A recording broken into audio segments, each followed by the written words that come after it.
Hey everyone, it's Kong again with a special episode of Should You Summon. Let's face it, they're all special.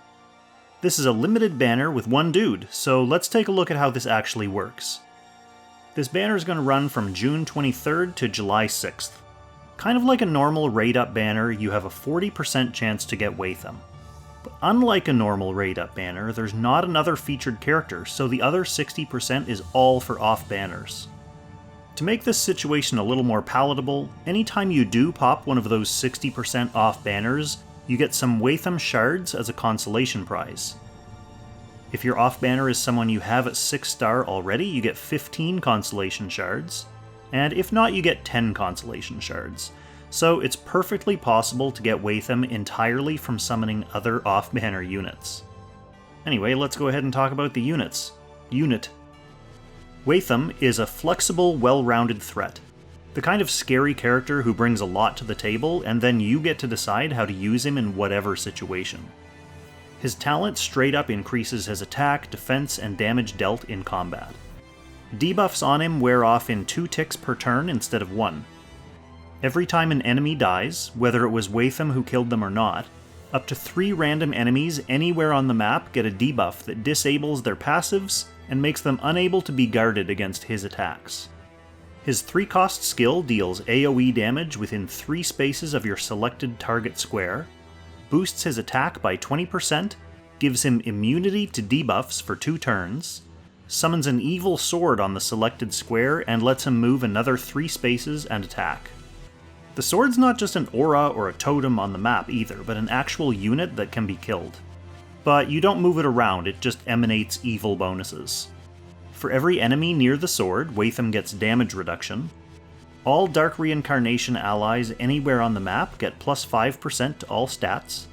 And when the sword ends its turn, Wehttam heals by 30%. Since this 3C isn't just a summon and actually deals AoE damage, it can be clocked.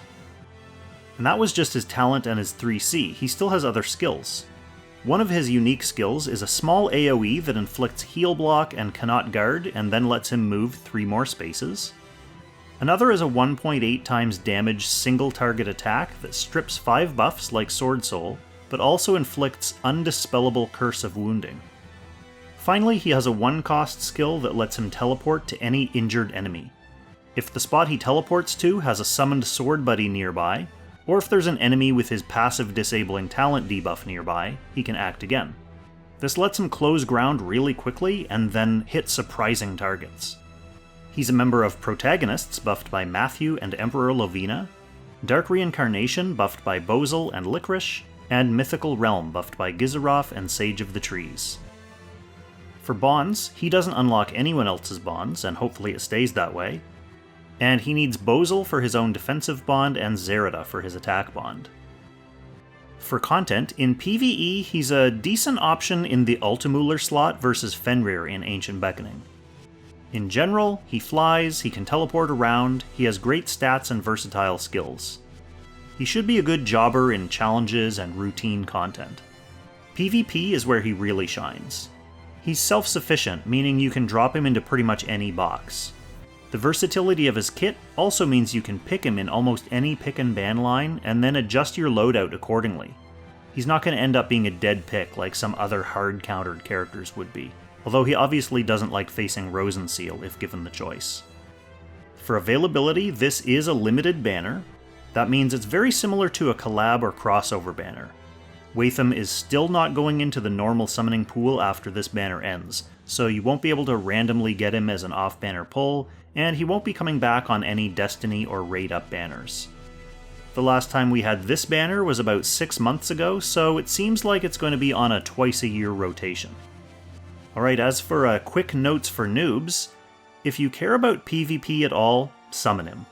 If you just play casually and you only want to play PvE, then you don't need to summon him. Finally, just my usual note about upcoming banners. So now that we're a week into this update, we're getting a slightly better look at what the rest of the schedule looks like. We know we still have the Yu Yu Hakusho crossover banners to come, and with the Wehttam banner booted ahead to this week, it seems likely that those will get their own dedicated week. We should also get a week with the Night of Mystery, Hilda, and Rainforce Destiny banner, and it's very likely that the missing Kruger and Werner banner will come along that one in Wehttam's place. The final week of the update is supposed to feature double Destiny banners with Autocrato, Maya, and Nomi, and Bozel, Luna, and Liana. The next monthly update has a couple of skippable new characters, and the very important Light of Genesis and Sissy White on separate raid-up banners, so that's something else to potentially plan for.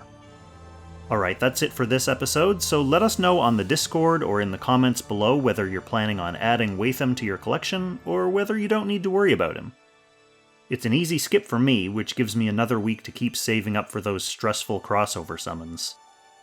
Thank you so much for watching, I wish you all the very best of luck, and I'll catch you in the next Should You Summon.